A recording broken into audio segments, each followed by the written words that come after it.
episode of Chatty Broads with Becca and Jess.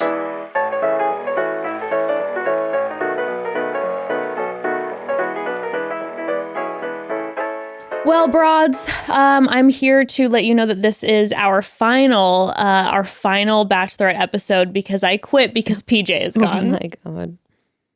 It's just so tragic. How is PJ gone? You know, I said week 2 at some point. I think you did in the cast bio episode. You were like, he's either all the way, but I have a feeling like he's gone week 2. I'm pretty sure you said that. Yeah. And we were all like, how?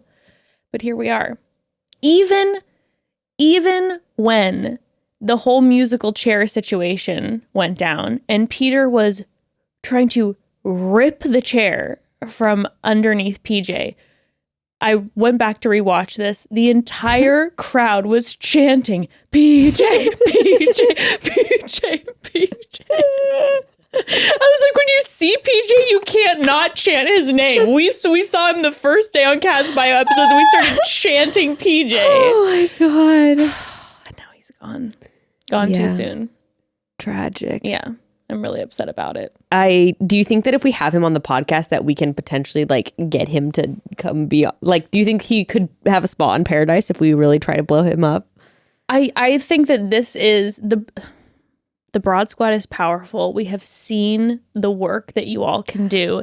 And I think it is time to be just slamming ABC social media with demanding that we get more PJ. We need PJ on Paradise.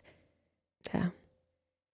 Now, granted, they've announced that we're going to have another Bachelor season right after Clayton's season. And though we only got 2 episodes of PJ, why not make PJ the Bachelor? I'm here for it. Also, quick question, ABC. How about you wait until we all get to know Michelle's guys and we tell you who we like, or you use someone who was on Katie's season. Yeah. Or maybe they will. Mike Johnson, for the love of God. Did you say the second one was going to be from this season? I don't think that they've confirmed that, but considering that they've already started to they're sending out messages for casting for this next Bachelor season, so crazy. I would imagine that they wouldn't pick 2 guys from Michelle's just because, again, it would then be someone that we don't know and they still haven't seen our response.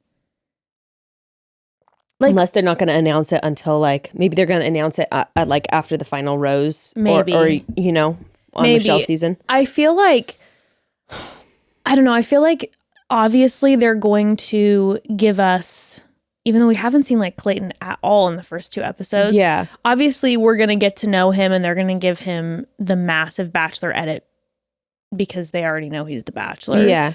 But a part of me is what if people are kind of whatever about him, even with a Bachelor edit? What if people are kind of just and then he ends up being the Bachelor and people are neither here nor there?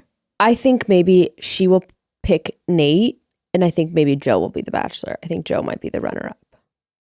Interesting. Okay. Because I saw on Twitter, did you see how they were editing out clips of her and Nayte that were in the promo? No. I can't remember. I think I saw that. Anyway, there's something on Twitter that was hey, Bachelorette, why are you editing out these clips of Nayte and Michelle that were in the preview of really cute moments with them or whatever? Oh, so it makes... And my theory, whatever they try to make it not play look down. that maybe Nate's the one. I mean, let's be real. It would not be surprising even 2 episodes in. They clearly have wild chemistry together. She's extremely into him. He seems extremely into her. I like them together so far. Yeah. I feel I don't feel I know much about him. I know some people are really into him. I really haven't been able to make a judgment yet. Yeah, I feel it's always tough. Now, granted, will we throw around our opinions about people quite early on? Sure. Sure. But I don't know, but I haven't gotten anything that swung me either way. Does that make sense? I just feel in general, so far, I don't really know the guys yet. Mm-hmm. Minus Peter, which, And Jamie. Which I was extremely off about Peter. And We really went hard for Peter first episode. Yeah. Don't necessarily feel the same way anymore. He's a character, that's for sure. This is what I'll give him. Yeah. If one of my friends brought him to me and was like, hey, I'm starting to date this guy, would I lean into her ear and whisper, run for forever? Yes. Would you enjoy his presence, maybe? Perhaps for one night. Not someone I want around a lot. But do I enjoy watching him on television? Yes. He's like the level of reaction right off the cuff was wild. And I was enjoying him during the 5th grade date. It was entertaining. Yeah, and there's some people who are villains who are unwatchable. I don't where I am like pained to see them on my screen. Yeah. I don't feel that way about him. No, and I also have a theory that after this week, he's gonna fade into the he's definitely you know how there's always the week 1 villain, and then you're like, why is everyone hanging out with him now after? And then it's all of a sudden like everyone's best friends with Peter. He just was he probably has not probably he has clearly an extremely loud personality and probably rubbed people the wrong way right off the bat. I was thinking about it too. There was a moment in the episode where I forget who, but made some comment about how Joe hadn't been bragging in the house at all about what a good basketball player he was. And I'm like, okay, that gives me a glimpse into maybe what the house looks like inside. Like everyone's talking about how good they are at this, how good they are at that. And Joe's been the quiet one, and all of a sudden he comes out and he just destroys. Ballin'. Yeah, the best villains are always the slow burners, right? Yeah, they're the ones who catch you off guard, who you don't know you're not sure how you feel about. Who did we say that was going to be? I thought it was going to be the guy in the shorts. Yeah, that's right. But I haven't seen any of him. Oh, Chris. Yeah. We didn't really see him, did we, this week? No, we didn't, which also would lend to your theory that perhaps he is a slow burn villain. I could also see, even though he doesn't hit me this way at all right now, but I could also see Rick maybe becoming a villain. I could see that. He's very nonstop obsessed with Michelle. He's so weird. I'm sorry. He's so weird. I'm really trying with Rick because I am obsessed with his eyelashes, and I also think like when he had that the Mad Lib moment that it was really creative and it was a really cute, fun idea.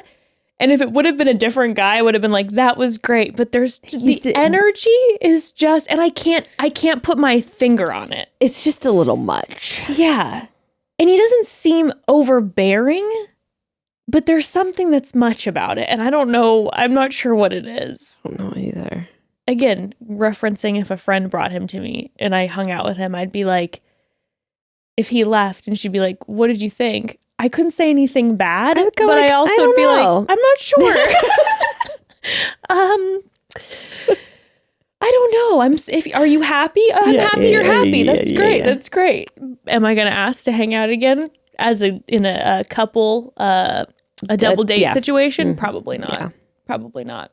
I could feel that. Yeah. Now, what if Jamie stays on and just becomes more and more villainous? Could see that too. I mean, obviously they always try to fuck with us in the previews, and it made it look like all the guys were like coming against Jamie together and discovering stuff about him. I think that might happen. Like, I think they might collectively kick him off like Thomas, sort of. But maybe earlier on than it might look. Yeah. And then some of those are reserved for the real villains. Yeah, who knows? Whoever it may be. Even though, wow, Jamie really...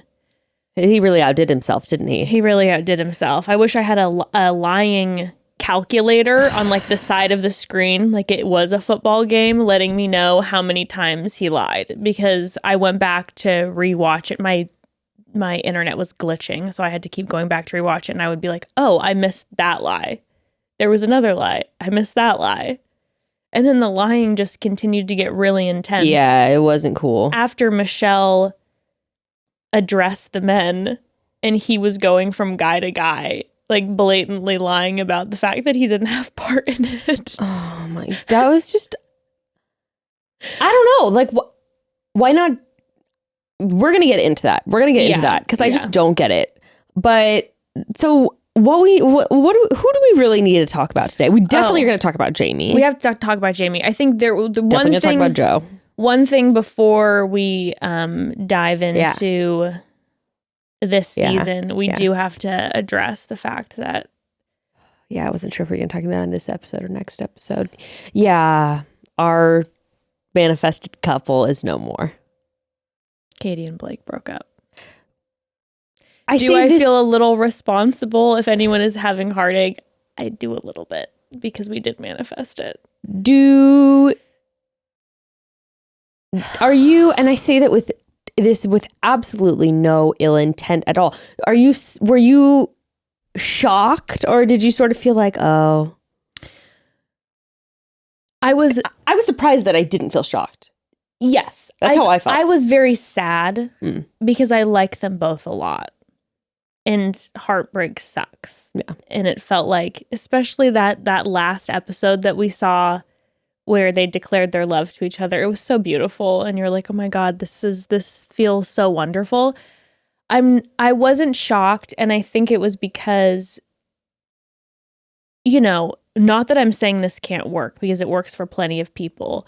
But, they did have quite a distance, and the fact that right after the show that she moved to San Diego, and listen, she was in Washington before, and now she's moving down to San Diego, where there's now all these Bachelor people and new friends and a new life, and that's exciting. And she came during a COVID season. So now for the first time, she's probably able to enjoy the benefits of having been a lead on this show and the busyness of that.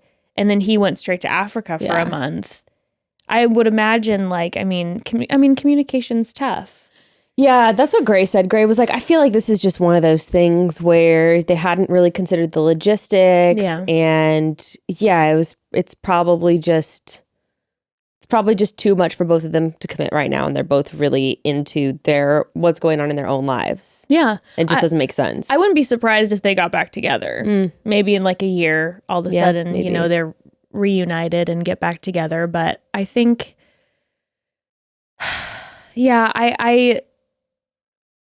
I was, I think people were sensing stuff. People were like commenting, but then at the same time, people can be like, sometimes it's like, yeah, you're apart and you're doing great, and you're an independent human being. Yeah. You're not like, one unit. So and hadn't she just been talking about seeing him and was all excited and stuff? Like, but I saw when they posted that breakup, the mutual breakup thing at the same time, and then I saw an article afterwards that was like, this was not an issue where someone did anything wrong. Yeah. That they still care about each other, which I was so happy to hear that there wasn't like, side drama or something where there was something painful other than, just when you kind of...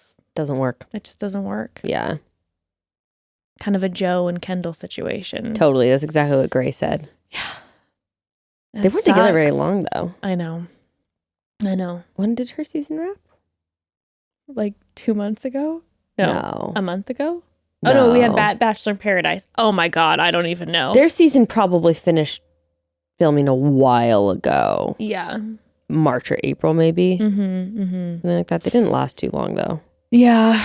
Tragic. So tragic. But sending all the love and well wishes, it blows. Yeah. Sorry if we manifested something that brought any sort of pain. I could see them both being like really fine in like a couple months, to be honest. Like, I think they're both doing their own thing. They both seem like they're living the life that they want to be living. And maybe that just wasn't the same as the other person's. Yeah. Maybe Aunt Lindsay got to them. Yeah. Gray literally brought up Aunt Lindsay. He's like, maybe Aunt Lindsay was right. Well, maybe Blake needed a girl who was going to kind of follow along like in his footsteps of his dreams and career path, and nothing wrong with that, but didn't seem like Katie was the girl to do that, perhaps. Maybe. Or maybe Katie wanted to put roots down in San Diego and maybe live more in the Bachelor universe. And isn't like shit all locked down in Canada still? Like, or something? Like, I thought it was hard to even go to Canada. Or... I think it is pretty complicated right now. Because I remember seeing her even post something about like that he could only stay for like a short amount of time. And so that they were like limited. And that's so difficult. Yeah. Well, peace and love to them. Peace and love to them. We love you both, and we hope that you're both doing okay. Well. And we hope for Michelle that if she desires that this show ends in love, that it will last a smidgy longer. You said my soulmates. Hard to believe my soulmates here. I was like, whoa. That's a big word.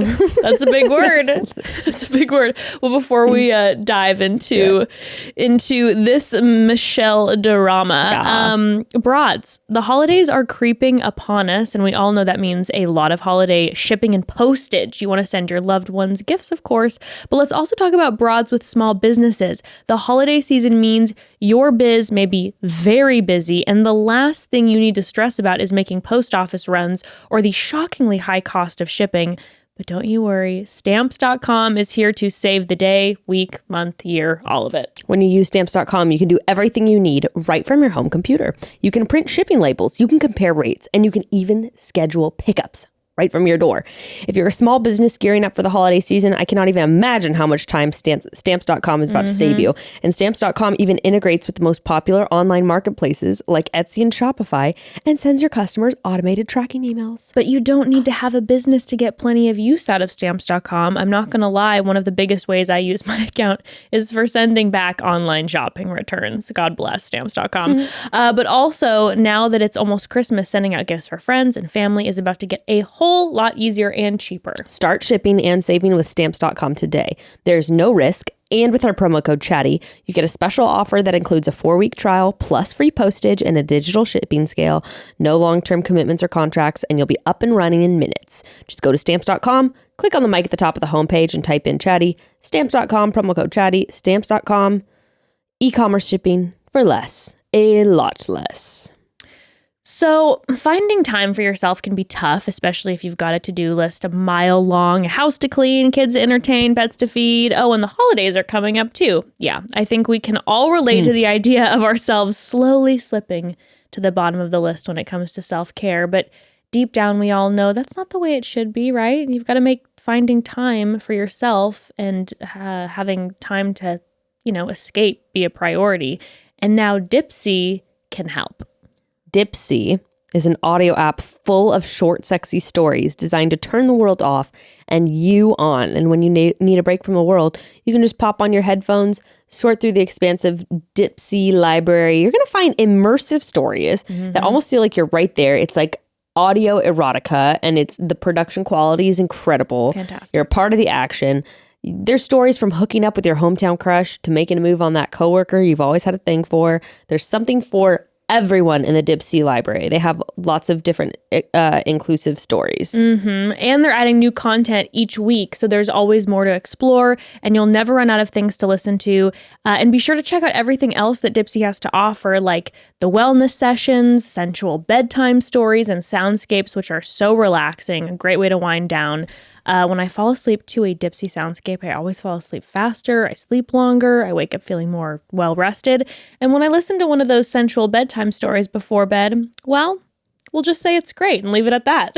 For listeners of the show, Dipsea's offering an extended 30-day free trial when you go to dipseastories.com/chatty.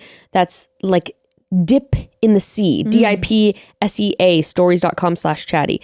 You get 30 days of full access for free. dipseastories.com/chatty.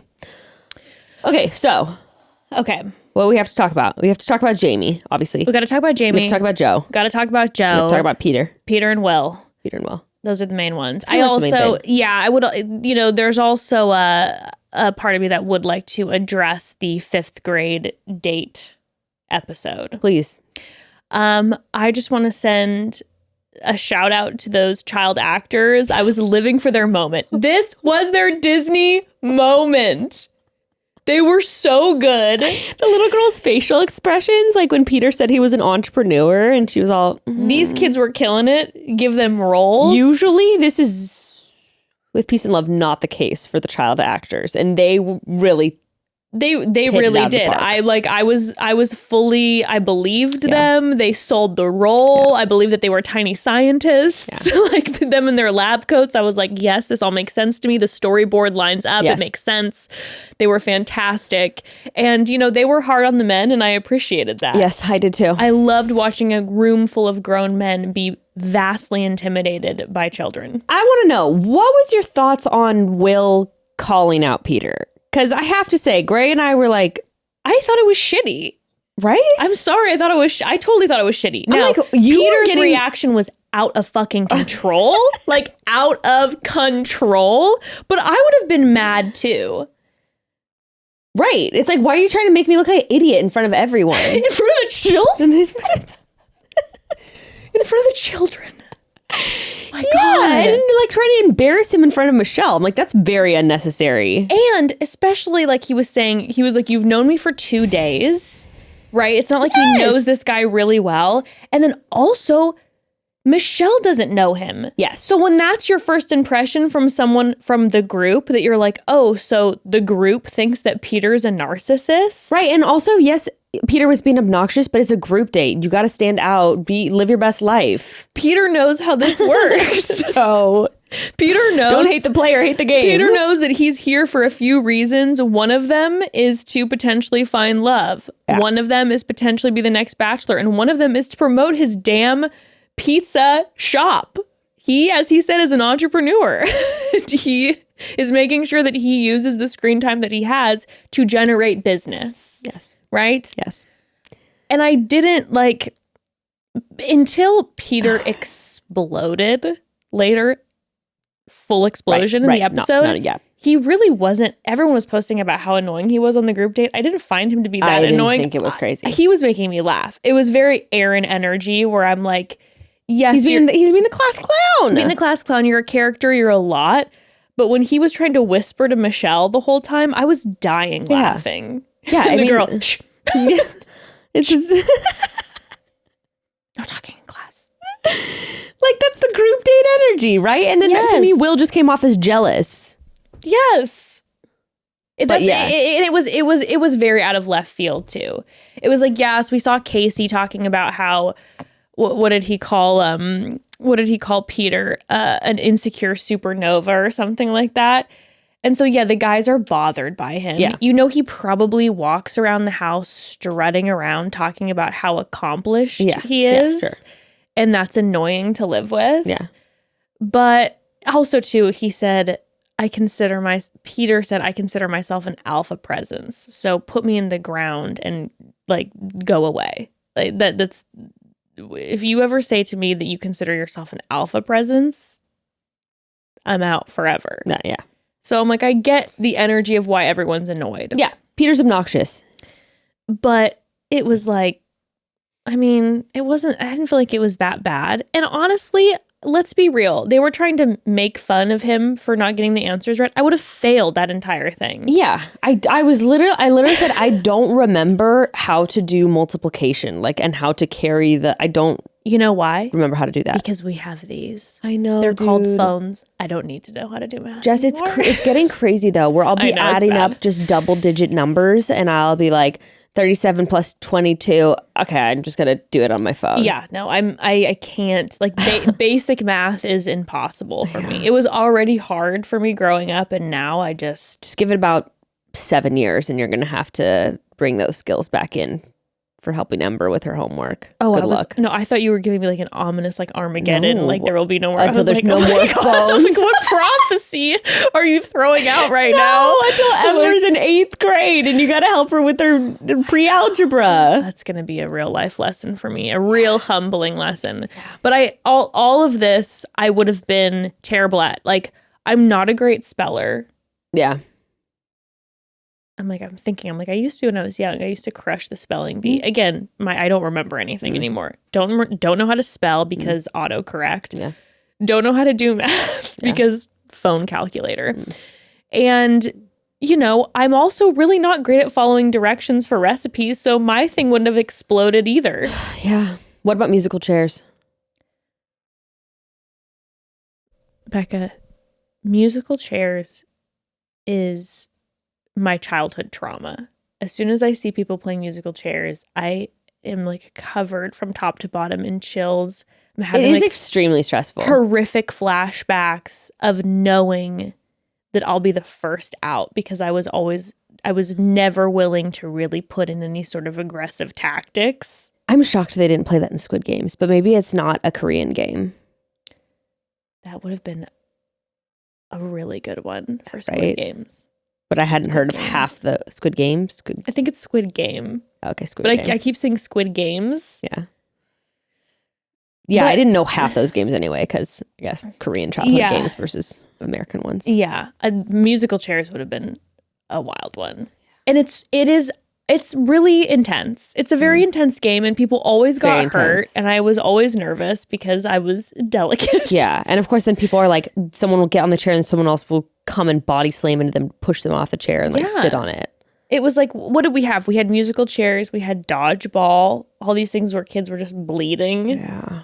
I hate dodgeball. I hated it so much. I was like, I won't play. You can't make me play a game where you're hurling a sphere that stings at my face. No, we have one of those dodgeball balls at our house, and Gray threw it at me in the backyard the other day, and I got legitimately mad. I was like, don't throw that at me. No, and it's extremely angering. It's the same thing. It's like when my friends used to be like, you want to go paintball? I'm like, absolutely not. Why would I want to subject myself to welts all over my body? I know. Normally I'm pretty adventurous, but with that shit, I'm like, no. Why would I want to be in pain? It's stressful.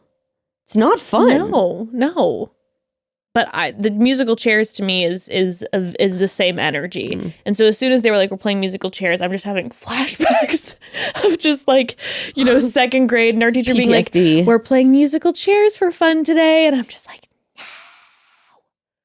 That's horrible. and then trying to act like I was sick. I would always try to act like I was sick. I was like, oh my gosh, my stomach better question really is- bothering me. Yeah, I just, You know what? You know what I learned that was? Anxiety. My Yeah. stomach was bothering me. Yes. because I didn't want to have to participate in a violent sport. Yeah, that's the better question. Why are teachers forcing children to to play games that compete in bloodthirsty sports for their entertainment? and also the shame when you get like axed And you're just standing immediately. You're just like, and everyone else is playing, and you're just like, Everyone else has a chair.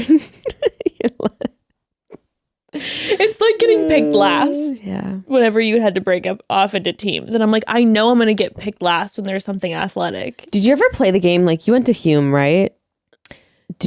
Now let me tell you that I was real good at that game. You know what game I'm talking about, right? Kajabi can. Yes! I could not remember the name of it. I was trying to explain to Gracie the other day. I was fucking good at that game. So was I. Why? I don't know. Why?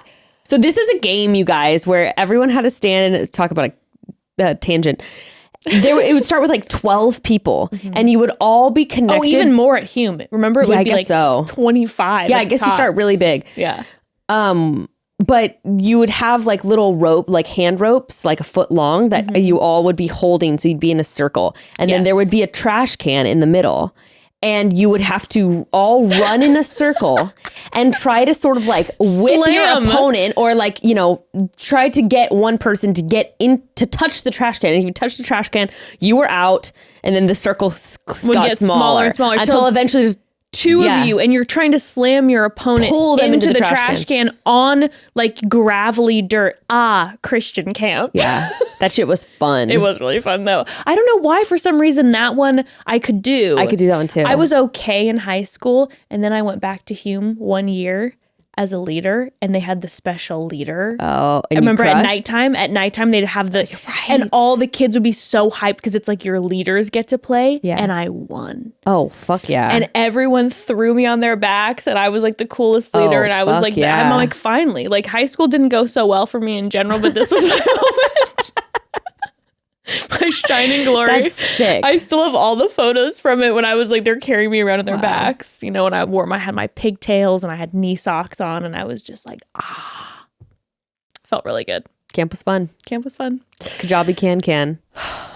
That would be a good one for a Bachelorette game, honestly. That would be fun. Or like a Bachelor game, a group date. Just make sure that you make sure that the bride or groom or whoever, their face is protected, because you can get slammed pretty hard. No, not a bachelor party, like a game in group date. Oh, I was like, that sounds fun to me. Bachelorette party. No. That would be a great Bachelorette game. Shit would get crazy. Well, Anyway. they did musical chairs. Surprise, surprise, Peter is wildly aggressive. And and also no surprise, PJ wins because PJ is the lord of us all. Yeah. Obviously. Yeah. No screen time.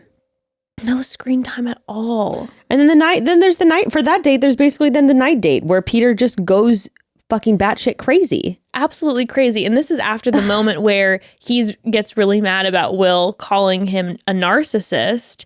And in the ITMs, he's like, I'm not a narcissist. And then he starts going, what about me? What about me? What about me? And I was like, you just called yourself not a narcissist. And then he asked, what about me? 17 times in a row. It was just, the irony was making me giggle. But he went absolutely ham. Yeah.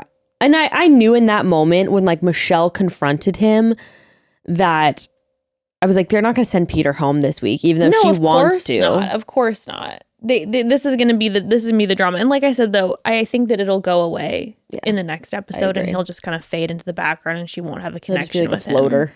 He'll be a floater for a while. Yeah. But watching Will and Peter fight in the outfits was just, it was too much. The cheetah, the Miami palm tree pink and blueprint or whatever the fuck that was. It was crazy. It was their stupid hair. The patterns made me feel like, you know, when you're at a carnival and you go on that spinning ride. Yes. And you just see all the bright colors of the carnival everywhere. When I was watching, like going back and forth watching them fight, I was feeling like I was at a carnival. It was just like all the colors were meshing together and they were just shouting to the point where I was trying to take notes and I'm like, I don't even know what they're yelling back and forth to each other. No, it was dumb.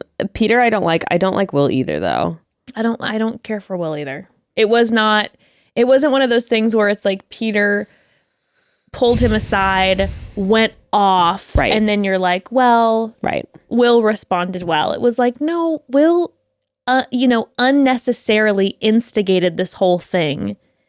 And then he also fell right into Peter's trap. And then they were both screaming at each other. I know. Embarrassing. While Michelle's trying to have a one-on-one. Embarrassing. You just hear screaming in the background.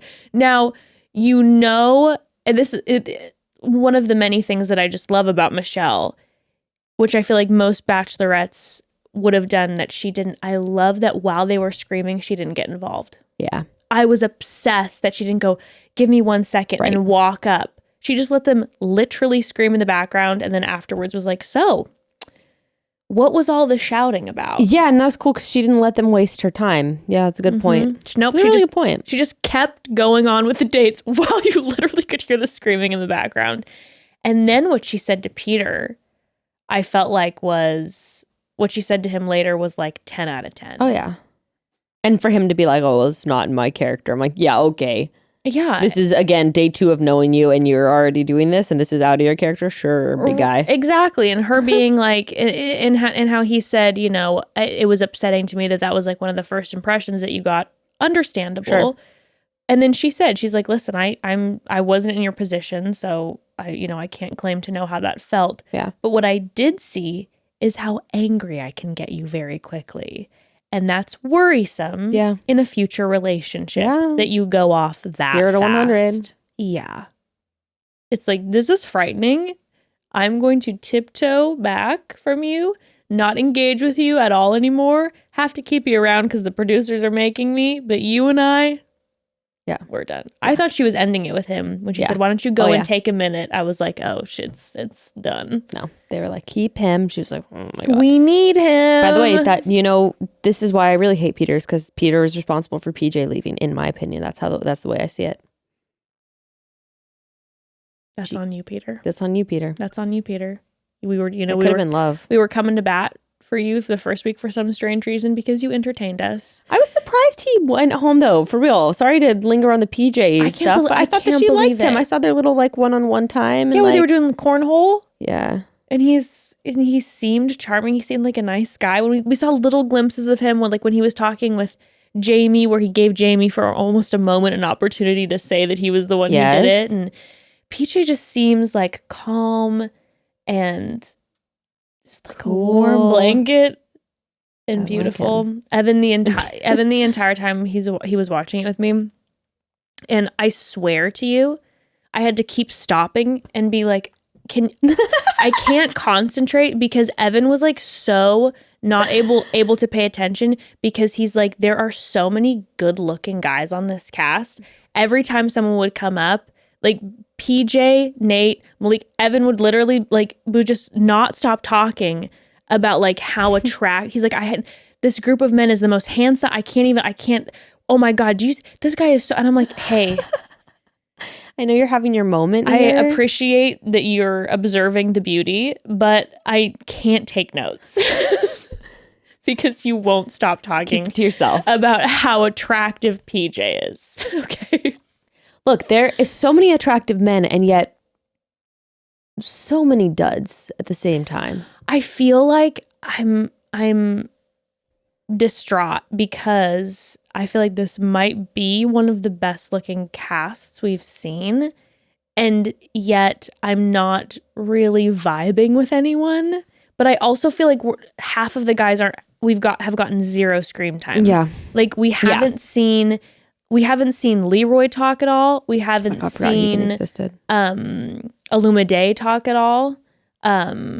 We haven't seen... Illumide seems like super shy. I don't know. He seems shy. I like Rodney a lot. Rodney seems I do like Rodney. Really fun. He does seem really fun, right? He's got great energy. I loved him with his stupid bad apple tasting and he's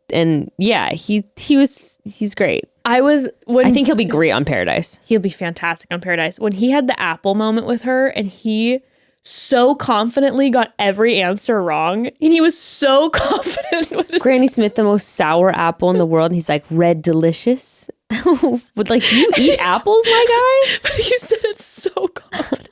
This is definitely red delicious. It's like, this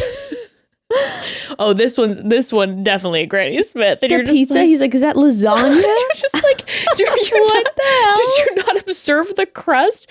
What type of uncooked hoomst is cooking you this uncooked lasagna, this very al dente lasagna that's apparently crunchy? He is funny. But I like him. He is positive and he has like a great energy, and I really hope he stays around for a long time. He was making me laugh so hard. Well, speaking of screen time and wrapping up that date, who did get the rose of that night was Brandon, and I want to know what your thoughts on Brandon are. I was highly confused that he got the rose, but at the same time, my take is that her man is not in that group. I feel like that the second group date, those are her favorite guys. And so I felt like the first group date, it was a little bit like, neither here nor there. She's not really into that group of men. Not really into Brandon that much even. I feel like she was like, Rick had I think the cutest moment. And I think he seems like he goes far. Jess, I think he has Connor B written all over him. Did you see their kissing? I was about to talk about the kissing. And we saw the noticeable difference from her first kiss with Nayte, the episode before, where it was like a beautiful Mac session, to Matt. I wrote it down in my notes. I was like, it was just like a questionable kissing. You realized she had to hold him back by the throat. I didn't see that part. I just saw the way that kissing. No, she had like, stop. She had her hand like this on his throat. Oh my God. On his chin. And you know what that tells me? That tells me someone needs to move back. Someone needs to slow down or put that tongue back in, or maybe it's too wet. Oh. Dude, I gotta say, there are fewer things worse than a really bad kiss. No, it ruins everything. For me, it has before. I've really, really liked somebody, and I was like, I like kissing too much to be able to make this long term. My first real makeout sesh in like freshman year of high school was with the guy who was oh no. I just get nauseous thinking. It was not I'm good. so sorry. That'll mess you up for life. And I really was like, I don't like kissing. Yeah. And then I actually made out, a few years later, couple years later. And I was like, okay, this is real fun.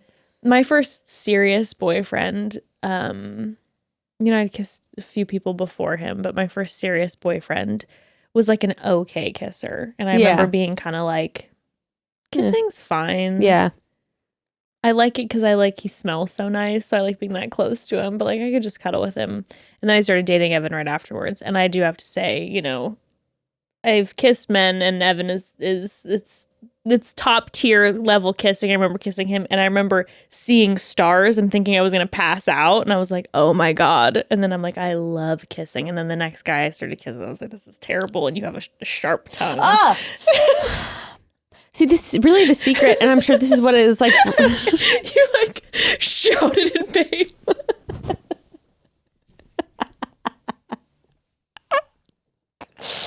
See, the secret really is, and I'm guessing this is the case with Evan. The secret is really just soft. It's vibe. It's just keep things soft. Keep it chill. Really? It's just like, just relax. Don't move Don't try so so much. hard. Just relax. Let your lips do the talking first. And you know what? I think generally, and this is probably just like a universal good thing to do for a lot of men. I'm like, why don't you just do what just don't worry about impressing her. Just do what feels good for you with kissing in particular. Yes. It will be an intuitive sense, and it will most likely be more enjoyable for both parties. Yes, make sure that it's like this isn't a performance. Don't worry about spelling the alphabet or all that shit, you know? God, no. Oh, just again, just when in doubt, just move less. Now, don't be a dead fish. Like, move your lips. But it's just, I guess I don't really know how to explain. But you're like softens. Don't stiffen up. You don't have to. No stiff lips. Soften your mouth. A stiff lip is rough. Let your tongue be intentional. And with that, I mean, don't go in all willy-nilly. No. But also, I barely would say it without getting the gag reflex. But also don't, just live your tongue with no mission and just be like, bleh. Oh my God. I know, right? It's horrible. It's really horrible. It's horrible. I feel dizzy right now, and not in the hot way. Keep your lips soft. Move organically in the way that just feels good. A gentle exploration of the other person's mouth. And same with the tongue. Let it just be a little like, let it be a whisper. Don't keep your mouth too open. Don't keep your lips too tightly closed. Just do a gentle part and just and also try to make your lips as pillowy as possible. You also don't have to, like you're saying, you don't have to go crazy with it. And you can and if you are not feeling confident, then just a great 5-second just meeting of the lips can be everything. Oh, listen. Now, granted, this kiss was quite passionate. But the way you approach a kiss, just your attitude in general, I feel like will also aid in your kissing technique. So if you rush a kiss, like if you're in a conversation and the moment hasn't lingered, or then you're like now, and you're trying to take advantage of the moment too soon. Exactly. Then it feels rushed.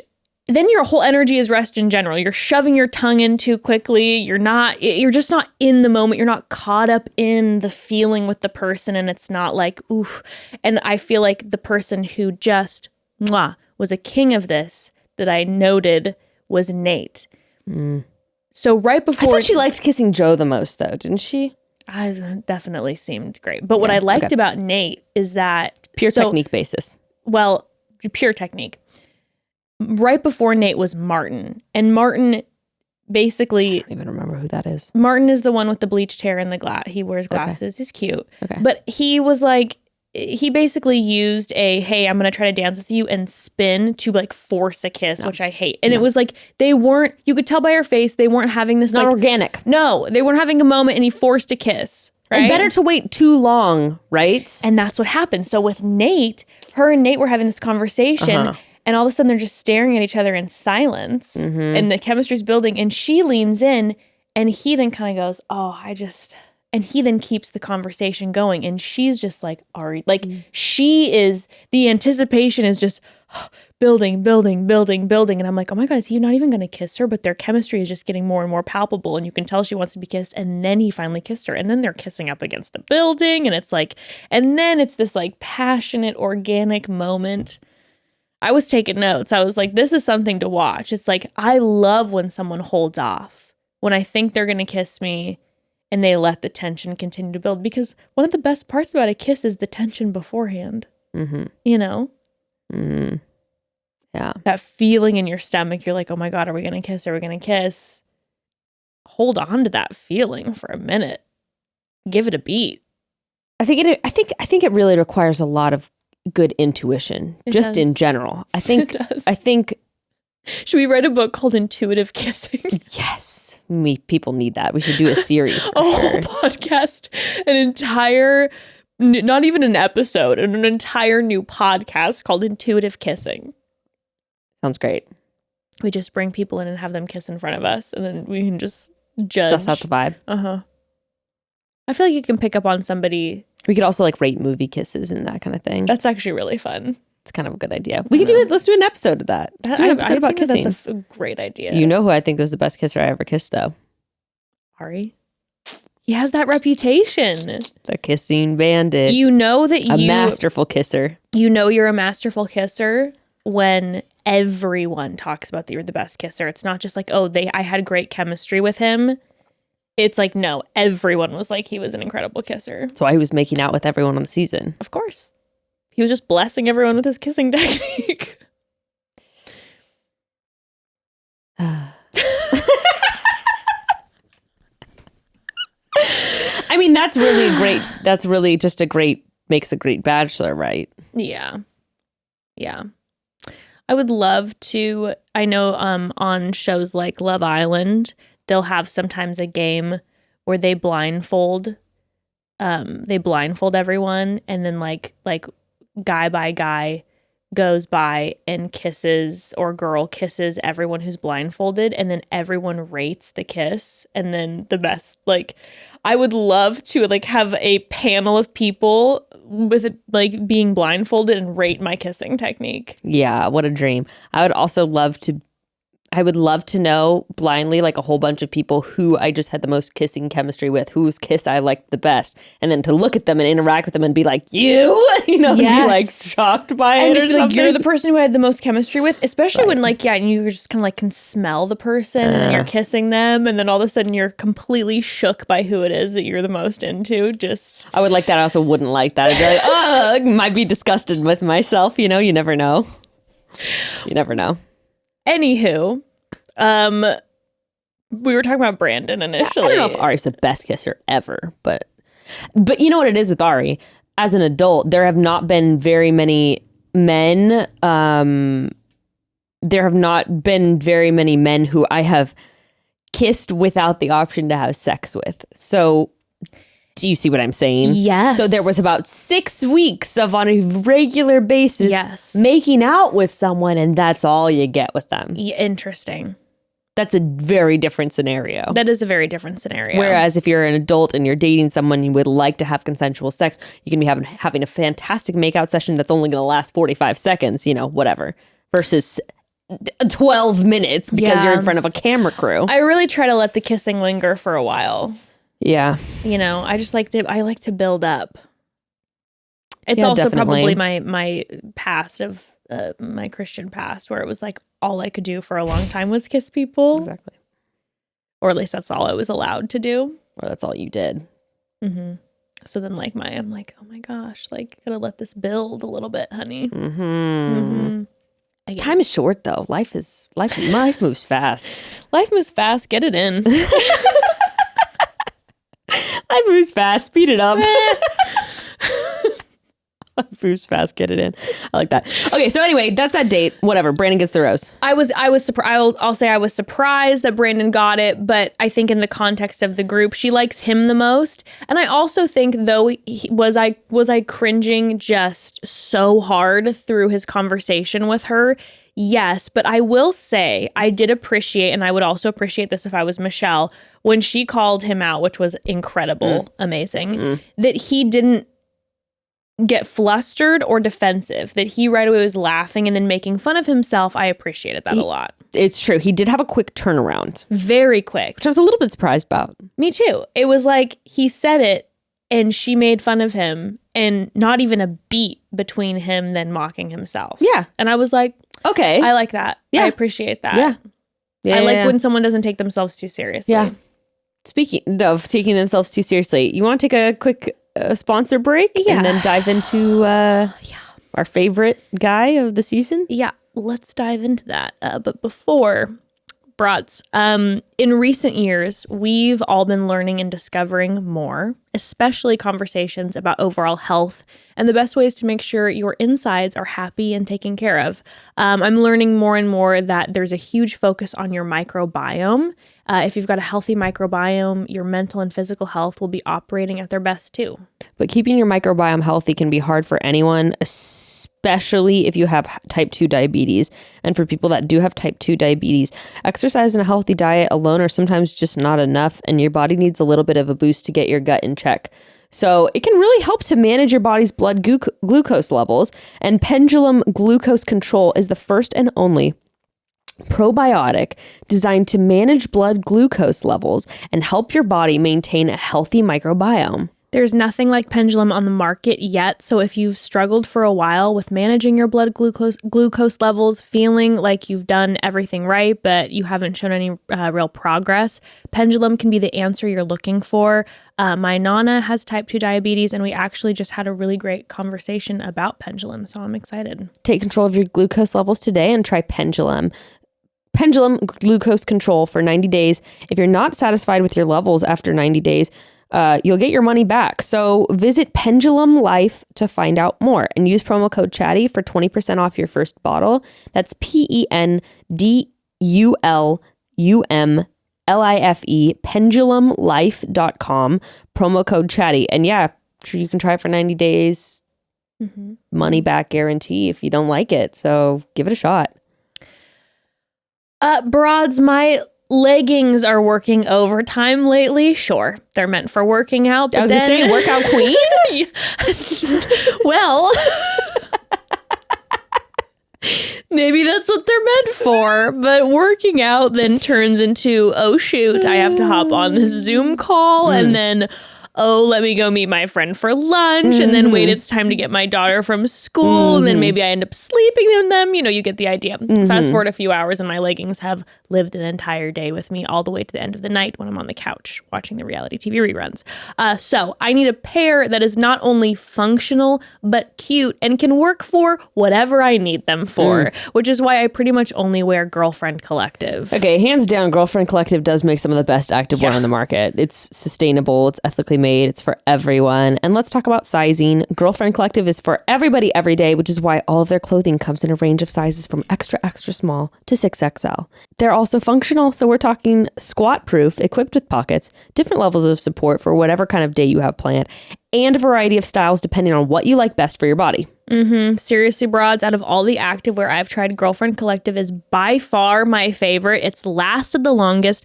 I feel the most supported in it. And the cherry on top, it's made out of recycled materials like plastic water bottles that would otherwise wind up in a landfill. And also on a personal note, of all the activewear I have, I will say by a mile, Girlfriend Collective pieces are the ones that I get the most complimented on when I'm out. I mean, they're really, really, really cute. They're so cute. For listeners of the show, too, Girlfriend Collective is offering $25 off your purchase of $100 or more. That is such a great deal. When you go to girlfriend.com/chatty, $25 off $100 or more when you go to girlfriend.com/chatty. That's girlfriend.com/chatty. I will be pee real quick. Yeah, and I will be, while you pee, I will be using that code to get more. All right, back to business. Back to business. Our favorite world traveler. Jamie. It sucks because, you know, I'm obviously skipping ahead, but on the night portion of the date, Jamie was really vulnerable about a really, really difficult upbringing. And I was getting messages from people, you know, being like, I was raised by a parent who struggled with suicidal ideation. It was extremely difficult and is extremely, obviously. And he really shared so vulnerably about all that. I know. And the rest of the episode is just like, man, dude, dude, you've got some more work to do. I know. It was like, yeah, like you said, he was so vulnerable, and it was, a conversation that was extremely like important. It made me stop and think and process. And I will say, so later, and now I'm skipping ahead. Yeah. After hearing that conversation. We should just talk about Jamie in general. Yeah, just Jamie in general. We'll do this portion. Yeah, it'll be all over the place. But after seeing that conversation between the two of them and him sharing that, and the amount of trauma that comes from that, later on in the episode, there was this part of me that was like, when I was seeing the guys kind of like, starting the whole Joe conversation, and then seeing him saying like, this bothers me and I need her to address this before I can before I can move on, and this da-da-da-da. And there was a part of me going like, why does she owe you this conversation? Yeah. But then after hearing that, I'm like, I can't imagine the level of trauma. And in this situation, maybe for Jamie, it's important to have a through line of communication for trust. And I think that's completely okay for him to ask her if he would have sat down and said, hey, I have to be honest with you. I'd heard these things before I got to the show, and I'm not saying that I don't trust you, but I had a really fantastic date with you yesterday, and now I can't lie. I'm thinking about these things. Me to take pause, and I don't want it to hold me back. And I wanted to give you an opportunity to like let me know, like, can we have a conversation about this? And that would have been totally fine. Yeah. And again, like I said, my knee-jerk reaction is kind of like, all these guys are coming in and they're all dating her. Like, she doesn't owe anybody that. But considering then what he shared with her, like, I think it would have been a good conversation to then be vulnerable and say like, hey, for myself, I would like to ask you if that's okay, if we could have this conversation. Yeah. But. I mean, also though, something I did note in their conversation is, and something I noticed with Jamie, is it's a lot about Jamie. Yes. Throughout every portion of their date, even when he was vulnerably sharing, there was not a lot of,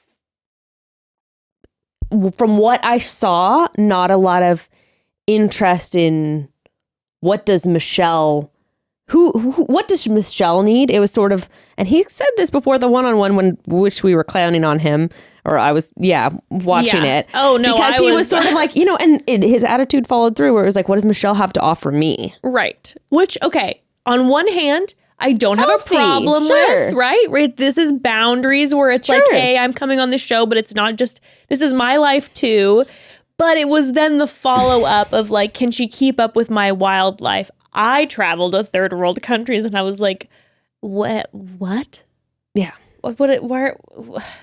And that's how he approached the conversation too about Joe. It was like, well, I'm not happy about this. Make it right. And that's not being super considerate of what that person is experiencing. I completely agree. And I think because of the way that he was in that way, when he even was talking about the idea of, I need her to tell me this, I was like, how dare you? That's not, you were not owed that. But then when I was saying I was going back to the piece of the trauma that he obviously has, that I'm kind of like, okay, like maybe this is something for him that's more necessary. But again, there's a way to, because you have to then respect Michelle's boundaries in this too, a way to approach. Absolutely. And say, hey, this is how I'm feeling.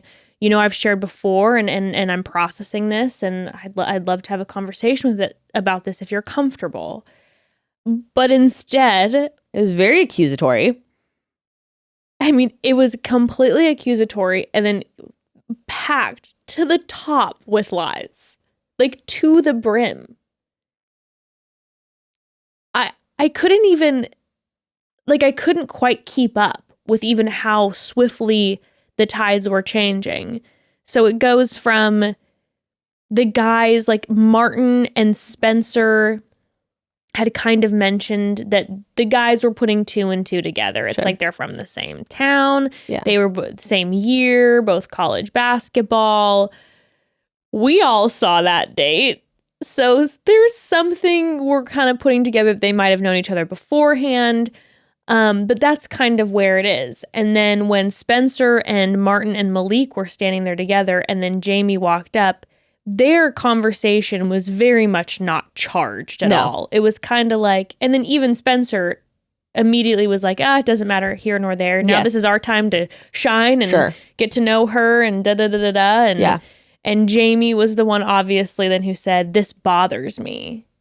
And there's a problem here. And for why, though? Like, isn't this ultimately, like, about Michelle finding her man and him finding her? And, like, it's her fucking season. Okay, so what if she does have someone on before?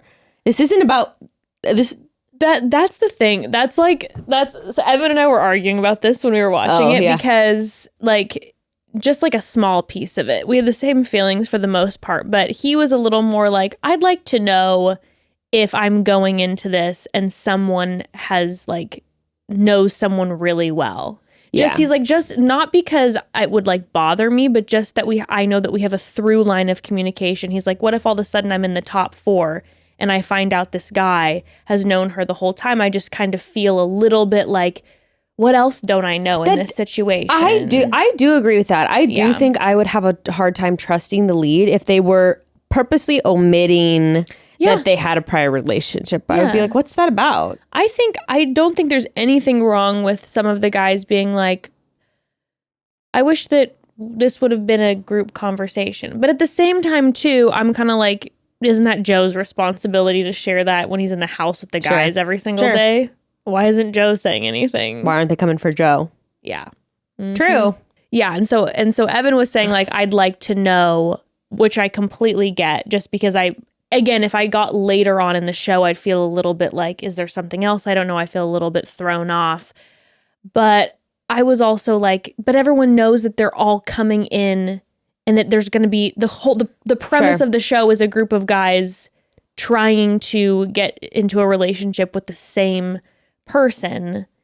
And so shouldn't it just be about your individual relationship? So it was a little bit. Unless it was like, I would be pissed if it was a Brendan Piper situation where it's like, okay, you guys already had a relationship and are you just trying to do this to get clout like on your season? Yes, of course. I'd be pissed about that. Well, and then the thing is too that Jamie did say that a friend saw her out with... Which? Yeah. Jess, one of my friends saw her out and specifically made a comment to me. I think she has a good friend. Yeah. A very good friend. But my friend was like, no, I saw her out in LA at blah, blah, blah. And she was with this guy and she was all over him.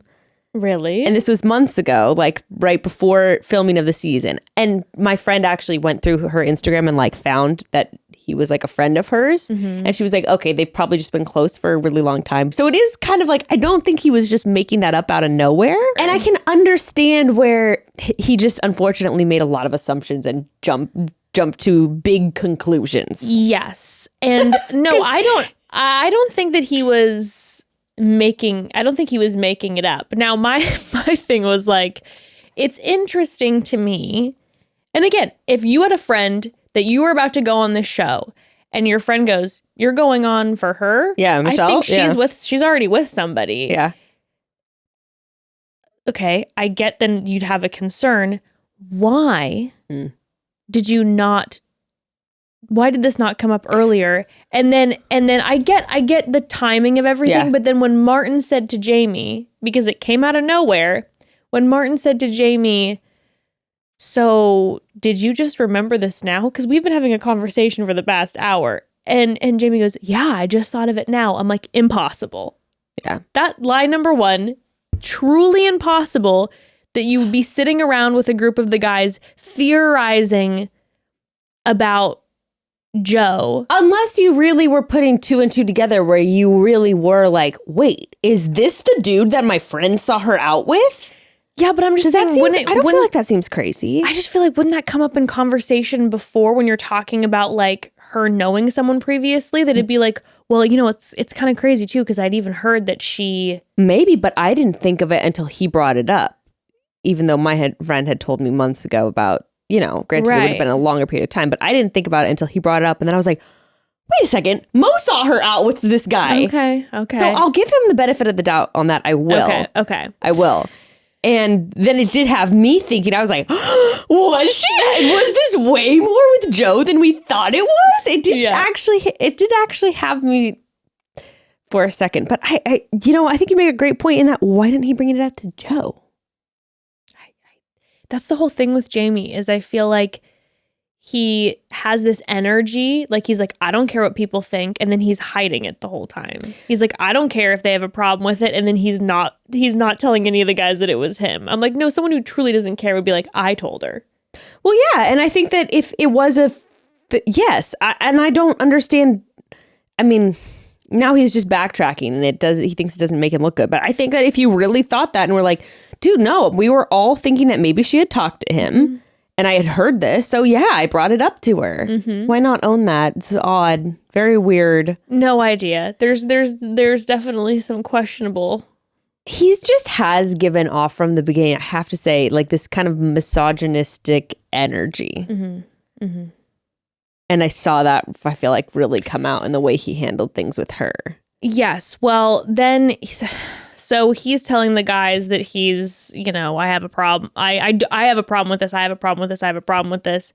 And then he goes straight to Michelle and is like, everyone in the house is talking and they all have a problem.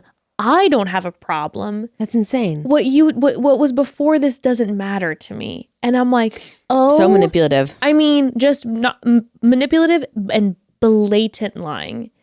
And then when he told her the story...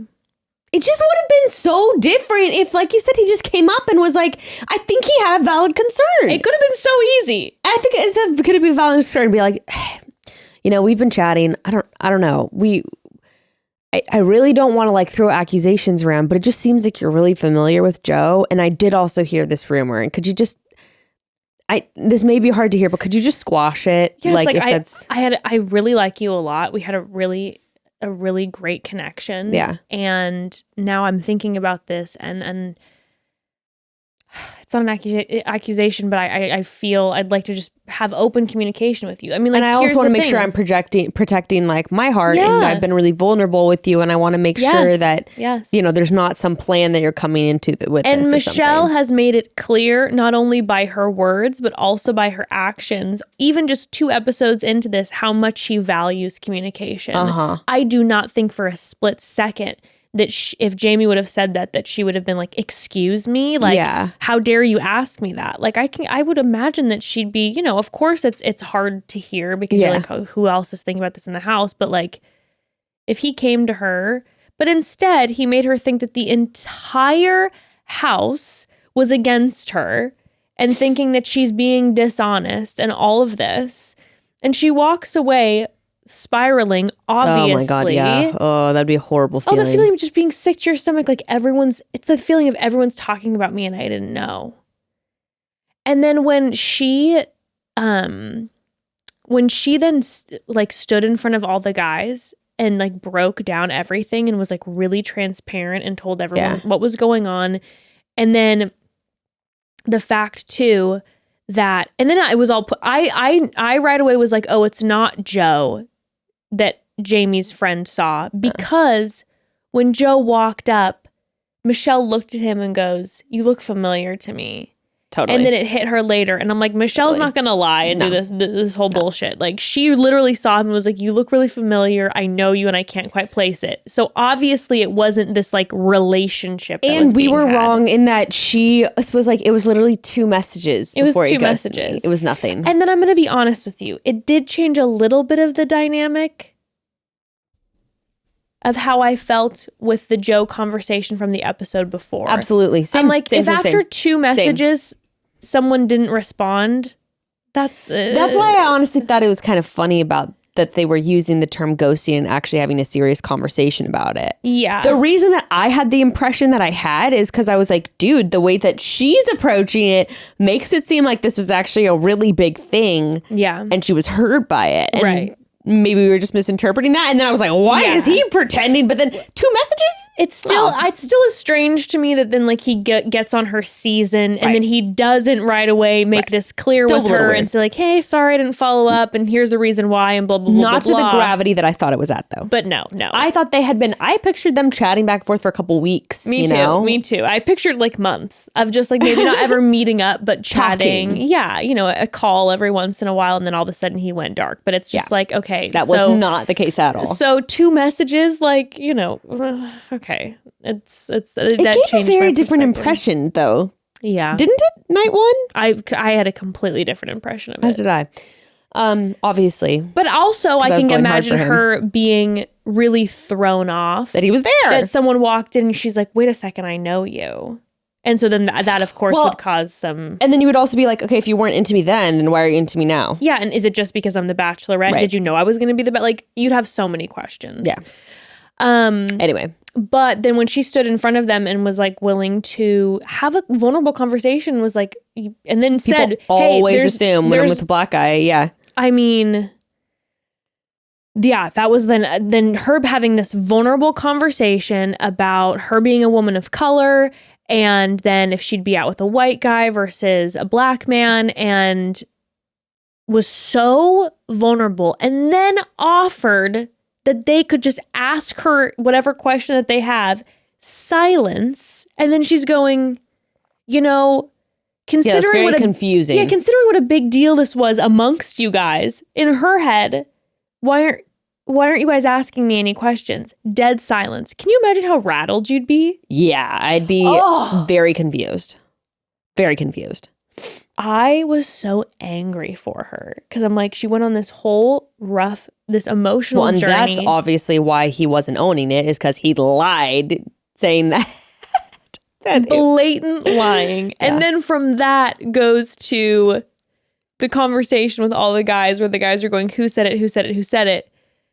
And then when all the guys are pulling him aside separately and he's just like, yeah. And then Nate's just like, you know what I mean, man? Like you would and Jamie's like, no, man, we're good. Like, and then Rick said deception left and right. And Rick said, I think maybe it wasn't one person. I'm assuming it was maybe a group. Jamie's like, yes. Group chatter. And Jamie goes, yes, that's definitely what it was. Wild. This man. Can you imagine Michelle watching this back now if she hasn't found out until now? Because there's a chance she ends up not, like she doesn't find out who, all the guys weren't talking about. I'm sure it. That's going to happen next week. Probably. Almost. Anyway, that was that. Let's talk about Joe for a minute. Let's talk about Joe. Because let me tell you, when they were having their basketball date, if I was on that group date, I would be about to pass out. I would be panicking. If I was on that group date. I don't think I've seen chemistry like that immediately, ignoring every other person on screen, like ever. That was a bold move. It was only Joe and Michelle. Those are the only two people there. I have to say, I'm like, girl, watch some more episodes of The Bachelor. You will be stirring dissent upon your man. They're really gonna come for him. Like, you know, this is not gonna help him. The men and the producers are going to come for this man, and they will try to do everything they can to test your relationship. I mean, keep on the DL, girl, for real. And when I was watching them together, I was like, I am watching a romantic movie right now. I am not even watching The Bachelor anymore. I was fully transcended. I had butterflies in my stomach watching them. And then I looked over at Evan and he had this huge smile just staring at it. And then I realized I had this huge, stupid smile on my face because it was just like, because the chemistry was just so crazy. I think it's too good to be true. I feel like that it's probably the case too. But finding out then that he was, you know, Mr. Basketball Minnesota, and then she was the runner-up same year. I mean, like, they are connected. Like, they are truly connected.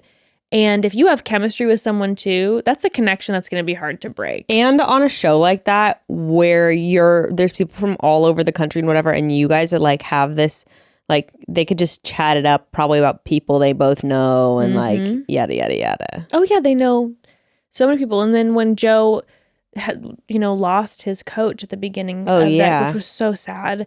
And then she was able to like be there for him and have that conversation with him. And she gets it. That's the thing. That's like, I know when we were talking in like the Cast Bio episodes where we're just like, oh my gosh, they're going to make this whole thing about basketball. What I didn't really connect with, because I am not an athlete, is that her, like, being in Division I, it was like, that's the only thing you're doing. You spend time doing that 24/7. It's very true. And so that's just something that I wouldn't understand, getting into a relationship with someone who's sacrificed so much of their time and energy in life focusing on that. I'd be like, I can't relate to that at all. Yeah, I had a boyfriend who was like in sports like that, and it was just, and he was always like busy with practice and all that stuff all the time. I was just like, that's a lot. Yeah. And so you're kind of like, I can't relate to that in that way. And they have that with each other.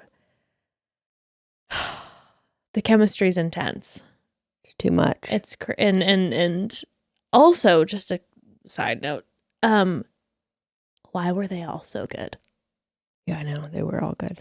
Poor Pardeep was like the one guy who like wasn't a professional or like a college basketball player. She's like, turn off. And then like the announcer was like clowning on poor Pardeep, and I'm just like, I'm pretty sure all these men played college basketball, and this poor man got thrown into that situation. Because watching those guys, I was like, I feel like I'm watching like a proper professional basketball game. This was no Bachelor group date. Watching Joe, and specifically my new crush Mollique.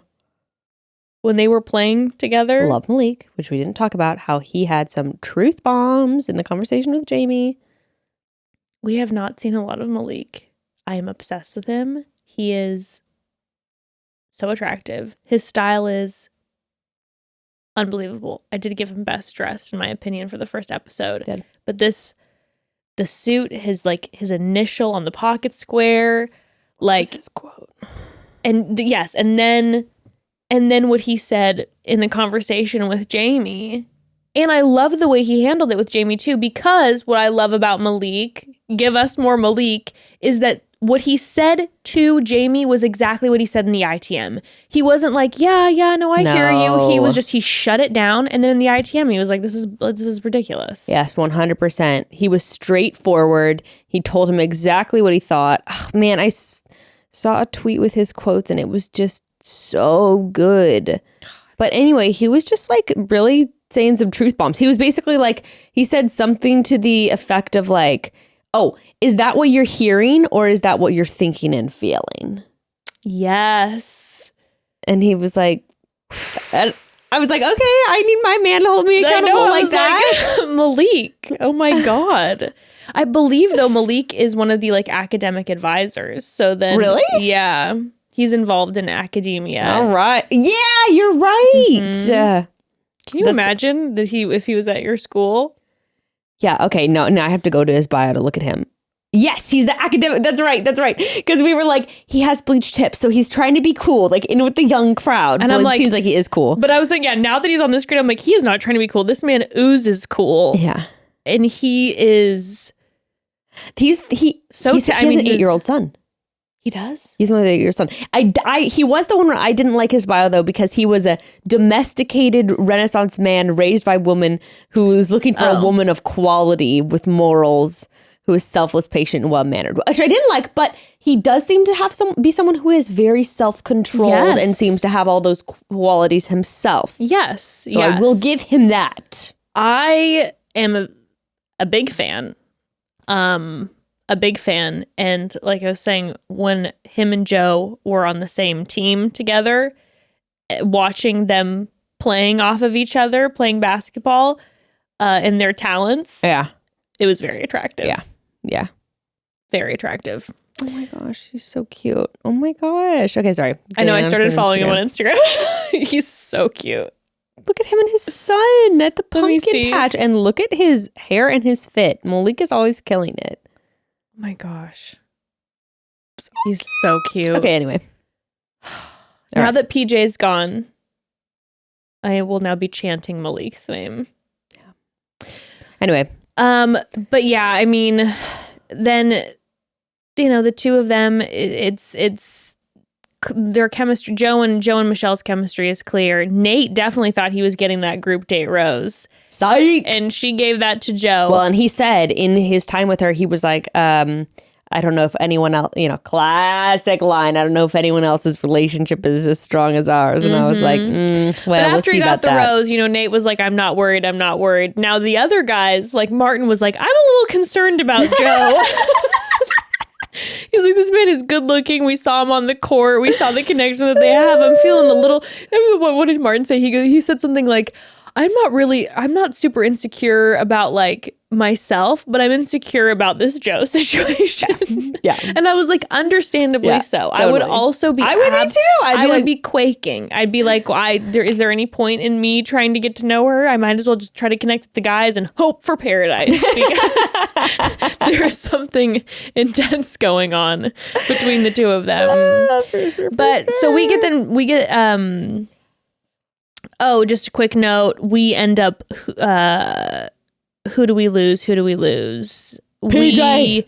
Of course, Pardeep. we lost PJ, we lost Pardeep, and then we lost Danny and Alec, who we didn't see any of Danny and Alec at all. Sorry, Danny. Every time Alec came on screen, I know everyone's always just like, I don't know who that guy is. And that's like, kind of the joke. I'm like, I truly have no idea who this was. And then I remember he was the first on the cast bio, but didn't remember. So next week we see Jamie saying, it looks like he's talking to a producer, that he's saying that there's absolutely no competition with anybody else in this. And then it looks they're like gearing him up. The guys are really starting to freak out at someone. Now the question is, will it be Jamie? Will it be Joe? I think Joe's too cool with the other guys. I think it'll be Jamie. Yeah. Poor Jamie. I hope he can take this as a life lesson, as a journey. I will say, I agree with you. I hope, because it was tough because, like you said, there was this moment of this conversation with him and Michelle that was so vulnerable, but then, man, there was a lot of shit. And there was a lot of lying. And there were also a lot of lines the first episode and then this episode that I was like, this is not for me.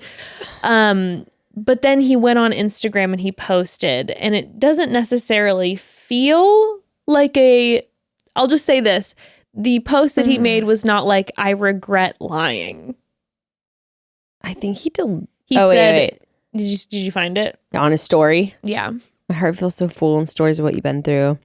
Blah, blah, blah. And for those that chose violence, genuinely, I love you too. My anchors the last couple of months have been compassion, empathy, and kindness. I wish that for you. Okay. And he says, I learned early on what people have to say about you says more about them than it does about you. And that understanding helps me to have compassion for every human's journey. So I'm sending love to you all. Okay. I don't like that. No. So here's the thing. It's like, he's gone through so much. So yes, the amount that he's learned, I'm sure, is vast. But after seeing on television, and of course, anyone who fucking slides into someone's DMs and is saying terrible things, it's ridiculous. But you did just observe yourself on national television lie many times and manipulate a woman into having her think that the entire home was against her. So any moment for reflection or pause to regret anything?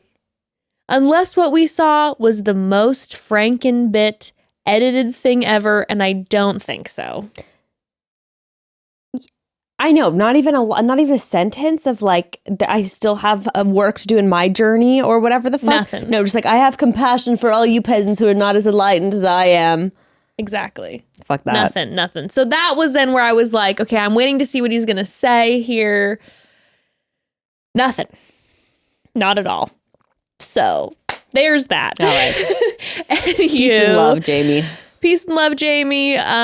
Broads, tune in tomorrow for the Bros recap of the last 2 episodes. And we'll chat soon. Tuesday's going to be a good episode of us just talking about shit. And I have a full list on my notes. Yes, I cannot wait because Becca has been amping me up, telling me that she has to tell me numerous things. And I have been, for Broads, for all of you, I have not been asking her desperately to tell me. And I've waited patiently. So that will be on Tuesday. Can't wait. And chat soon. We'll chat soon.